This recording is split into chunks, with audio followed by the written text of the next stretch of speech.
ডাকসু নাকি গুন্ডামু করিচ্ছে। তো হয়েছে কি, ঢাকা বিশ্ববিদ্যালয়ের এলাকা থেকে অবৈধ এবং ভ্রাম্যমান দোকান উচ্ছেদ চলতেছে। এই কাজে ডাকসু সাহায্য করতেছে। এর পিছনে যুক্তি হচ্ছে অপরাধ, মাদক ইত্যাদি। আর হাউকাও লাগাইছে বামেরা, কইতেছে ডাকসু খুব খারাপ কাজ করছে, আবার কইতেছে ডাকসু গুন্ডামু করিচ্ছে। আমি এই জন্যে বামেদের মাইরের উপর রাখতে বলি। বাংলাদেশের জন্য যেটা উপকারী সেটা কখনো বামেরা সাপোর্ট করবে না।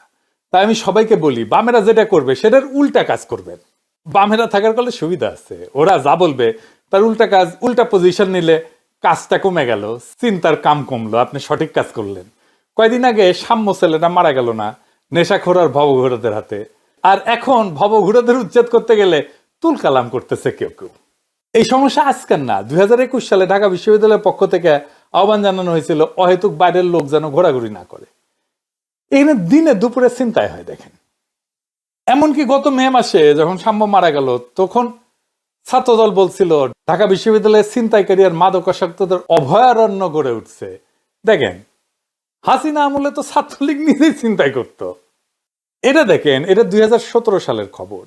এটা কইতেছে যে ঢাকা বিশ্ববিদ্যালয়ে চুরি আর ছিনতাই বাড়িছে। তার মানে চুরি আর ছিনতাই একটা দীর্ঘমেয়াদী সমস্যা ঢাকা বিশ্ববিদ্যালয়ের জন্য।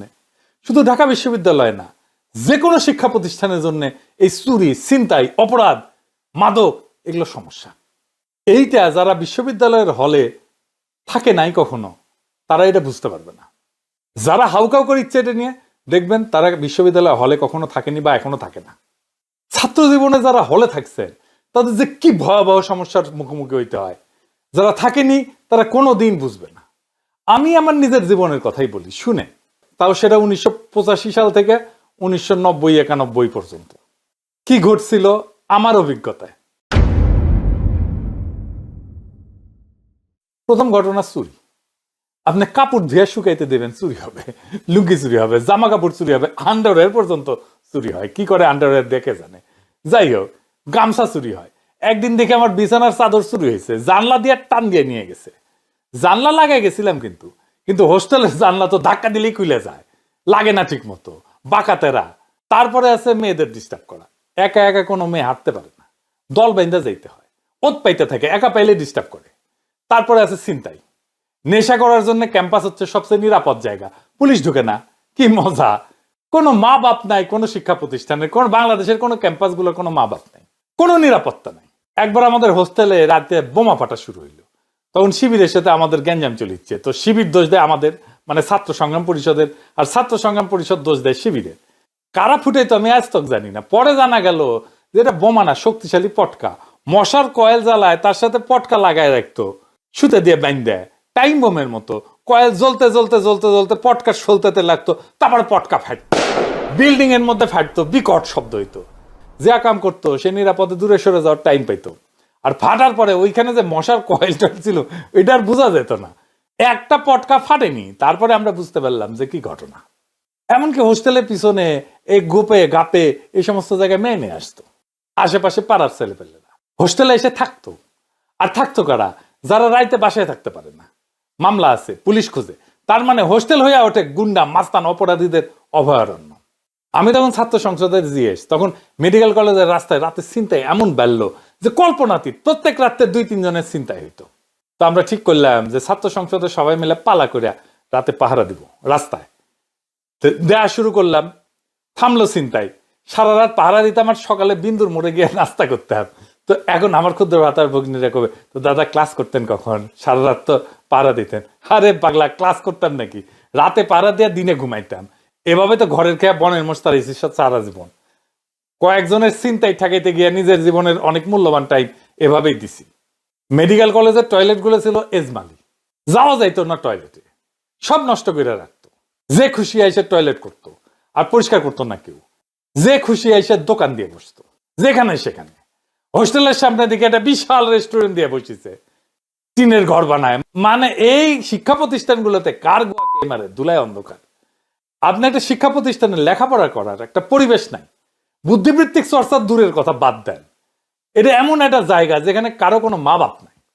শিক্ষা প্রতিষ্ঠান হইয়া দাঁড়ায় সমাজের বাইরে, রাষ্ট্রের বাইরে একটা প্রতিষ্ঠান। তা আমার মনে হইতো ছাত্র জীবনে যে এই আর আজাব থেকে কবে রক্ষা পাই। আমি ডাক্তার হওয়ার পরেও আমার রুমে চুরি হয়েছে, হসপিটালে গেছি, রাতে ফিরে এসে দেখি হা করা দরজা খোলা, জামা কাপড় বিছানা চাদর লুঙ্গি গামছা সব নিয়ে গেছে, তালা দিয়ে গেছি, তালা ভাঙা। এখন যারা হাউকাউ করিচ্ছে তাদের প্রশ্ন, আমাদের বাচ্চাদের পড়তে দিবেন নাকি পড়তে দিবেন না? যদি ছাত্রছাত্রীদের পড়তে দিতে হয় তাহলে ডাকসু যা যা করতেছে তাই করতে হবে সব শিক্ষা প্রতিষ্ঠানে, খুব ভালো কাজ করতেছে। আপনি ক্যান্টনমেন্টে ঢুকতে দিবেন না, আপনি সচিবালয়তে ঢুকতে দিবেন না, আপনি সংসদ ভবনে ঢুকতে দিবেন না, ডিএসএস এ ঢুকতে দিবেন না, কিন্তু ঢাকা বিশ্ববিদ্যালয়ে আপনি ঢুকতে পারবেন, আপনারা ঢুকতে দিতে হবে। কি তামসা, ভালো আবদার তো। আপনি সচিবালয়ের মধ্যে টং দোকান বসাইতে দিবেন, উঠে তো দেন না।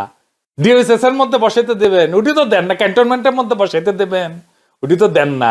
সংসদ ভবনের মধ্যে বসাইতে দেবেন টঙের দোকান, উঠে তো দিবেন না। তো এটি কেন লাভ মেরে ওঠেন কেন? আসেন এবার দেখি যে বিশ্বের যে বিভিন্ন বিশ্ববিদ্যালয় আছে এখানে বহিরাগত চলাচল নিয়ন্ত্রণের ব্যবস্থা কেমন। ইউরোপের বিশ্ববিদ্যালয়ে তো পড়িছি, আসেন দেখি। পৃথিবীর কোন বিশ্ববিদ্যালয় সম্পূর্ণ উন্মুক্ত না, আবার সম্পূর্ণ বন্ধও না, বরং প্রত্যেকে তাদের নিজস্ব ইতিহাস, নগরের অবস্থান এবং সমাজ এবং সংস্কৃতির সাথে মিলায় নিজের একটা নিরাপত্তা কাঠামো তৈরি করছে। আমেরিকার বিশ্ববিদ্যালয়গুলো ওপেন বাট কন্ট্রোল এই মডেলে চলে, যেমন হার্ভার্ড, স্ট্যানফোর্ড, এমআইটি, এই সমস্ত বিশ্ববিদ্যালয় শহরের ভেতরে। সেই জন্য তারা জনসাধারণের জন্য তাদের রাস্তা, পার্ক, ক্যাফে খোলা রাখে। তবে একাডেমিক ভবন, রেসিডেন্স হল, গবেষণাগার, এখানে ঢুকতে হলে ইলেকট্রনিক কি কার্ড বা ডিজিটাল আইডি স্ক্যান করা বাধ্যতামূলক। প্রত্যেকটা বড় বিশ্ববিদ্যালয়ের নিজস্ব ইউনিভার্সিটি পুলিশ আছে, যারা স্থানীয় পুলিশের মতোই কাজ করে, কিন্তু বিশ্ববিদ্যালয়ের ভিতরে স্বায়ত্তশাসিতভাবে কাজ করে। তারা 24 ঘন্টা টহল দেয়, সিসিটিভি মনিটর করে এবং জরুরি অবস্থায় শহরের পুলিশের সঙ্গে যৌথভাবে কাজ করে। ইউরোপের বিশ্ববিদ্যালয়গুলোতে দেখেন, যেমন ধরেন ব্রিটেনের অক্সফোর্ড বা কেমব্রিজ, তাদের কলেজ ব্যবস্থা অনেকটা ছোট শহরের ভেতরে একটা ছোট নগরের মতো। প্রত্যেকটা কলেজের গেটে একজন পোর্টার থাকে কিন্তু, যে ভিজিটরের রেজিস্টার রাখে, কারো আইডি যাচাই করে আর রাতে গেট বন্ধ করে দেয়।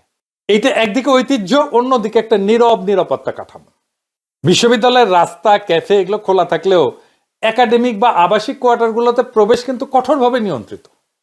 ফ্রান্সে ধরেন সরবন বা সিটি ইউনিভার্সিটি বা সেন্সপো, এগুলার একটু পদ্ধতি ভিন্ন। এখানে বিশ্ববিদ্যালয় ভবনে প্রবেশের আগে সবার কিন্তু ব্যাজ স্ক্যান করতে হয়, দর্শনার্থীদের আগে অ্যাপয়েন্টমেন্ট নিতে হয়, রেজিস্ট্রেশন করে অনুমতি নিতে হয়।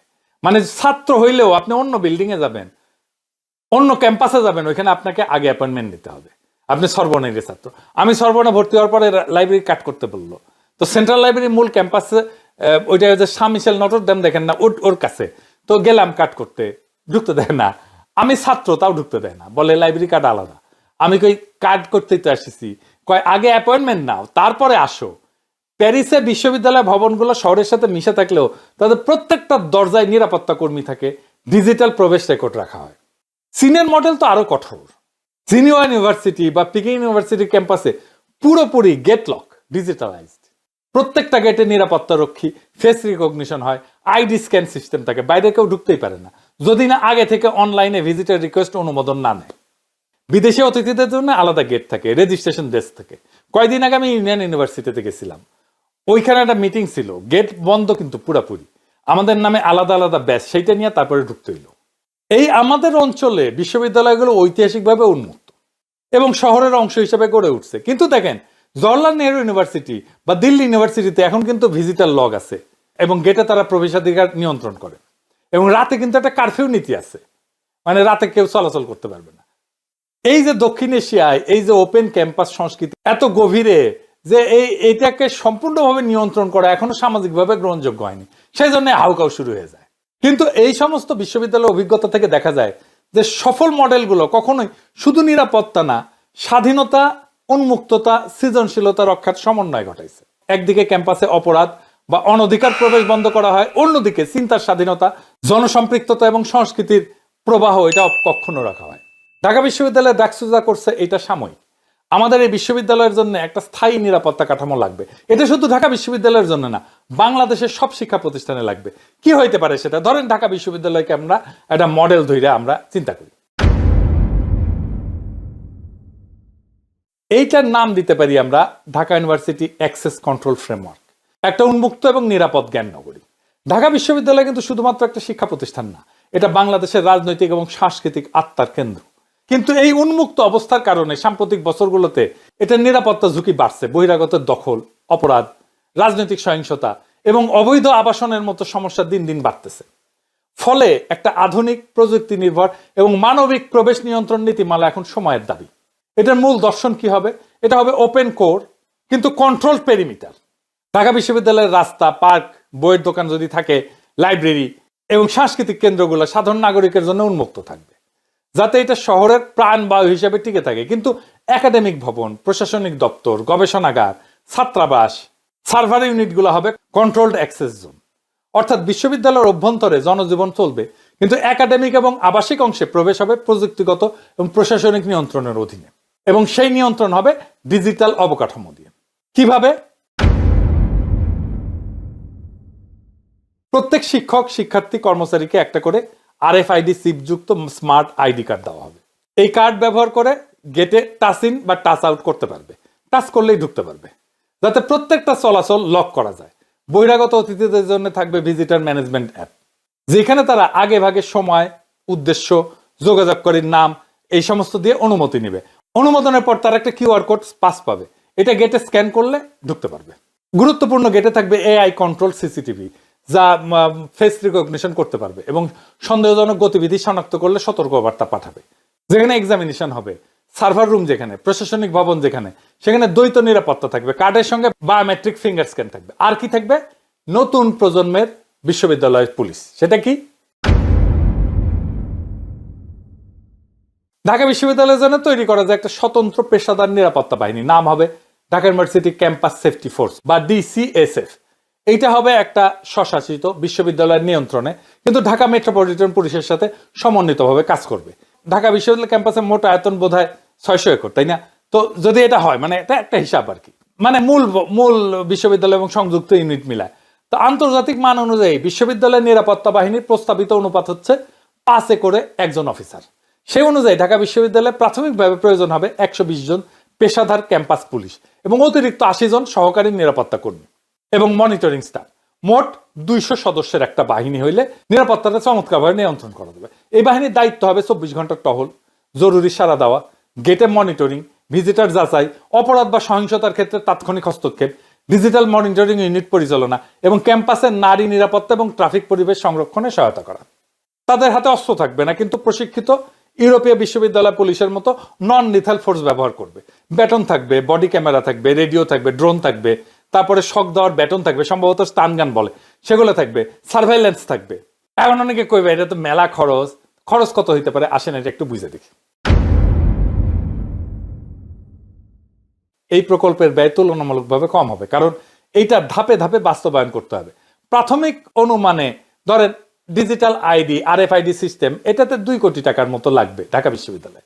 CCTV সার্ভাইলেন্স অবকাঠামো এটা করতে 5 কোটি টাকা, অ্যাপ এবং সার্ভার মেনটেন্যান্স 1 কোটি টাকা, আর পুলিশ গঠন প্রশিক্ষণে 3 কোটি টাকার মতো লাগবে। প্রশাসনিক ব্যয় এবং যোগাযোগ ব্যবস্থা 1 কোটি টাকা।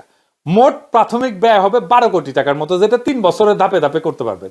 এই অর্থ কোত্থেকে আসতে পারে? অনেক জায়গা থেকে আসতে পারে। আমি ধরেন 3টা তো সোর্স বলতেই পারি। ইউনিভার্সিটি গ্র্যান্ট কমিশন এটা দিতে পারে, আন্তর্জাতিক অংশীদার প্রকল্প যেমন ধরেন ফ্রান্সেও ফরাসি উন্নয়ন সংস্থা যে AFD, তারা দিতে পারে, জাইকা এরা দিতে পারে, ইউনেস্কো দিতে পারে সেফ ক্যাম্পাস উদ্যোগের অনুদান হিসাবে। এইটা ছাড়া বিশ্ববিদ্যালয়ের নিজস্ব ফান্ড যেমন গবেষণা প্রকল্প fee, alumni donation, event permit fee থেকে এই সেফটি ঢাকা ইউনিভার্সিটির সেফটি ফান্ড তৈরি করতে পারে। এছাড়া নির্দিষ্ট সময়ের জন্য কর্পোরেট পার্টনারশিপ তো নেওয়া যেতেই পারে। যেমন ধরেন ব্যাংক, টেলিকম বা শিক্ষা প্রযুক্তি কোম্পানিগুলা, এদের সহযোগিতা, তাদের লোগো, প্রযুক্তি বা সামান্য ব্র্যান্ডিং ব্যবহার করা যেতে পারে। যেমন ধরেন স্মার্ট ডিউ পাওয়ার্ড বাই ধরেন বিকাশ, এই মডেল। ঢাকা বিশ্ববিদ্যালয়ের ঐতিহ্য হইল উন্মুক্ততা। ক্যাম্পাসে কবিতা হয়, প্রতিবাদ হয়, প্রেম হয়, গান হয়, আলোচনা হয়। এটা একটা মিলন ক্ষেত্র বটে। তাই নিরাপত্তা যেন স্বাধীনতাকে হত্যা না করে, এটা আবার মাথায় রাখতে হবে। এই জন্য কিছু ভারসাম্য নীতি প্রস্তাব করা যায়। যেমন ধরেন প্রত্যেক দিন সকাল 7টা থেকে 8টা পর্যন্ত সাধারণ নাগরিকের ক্যাম্পাসে চলাচল উন্মুক্ত থাকবে। সাংস্কৃতিক অনুষ্ঠান, TSC এলাকা, বইমেলা, চারুকলা, এরা জনসাধারণের জন্য অবাধে চলাচল থাকবে। রাত 8টার পরে শুধুমাত্র শিক্ষক অনুমোদিত কর্মচারীরা প্রবেশ করতে পারবে।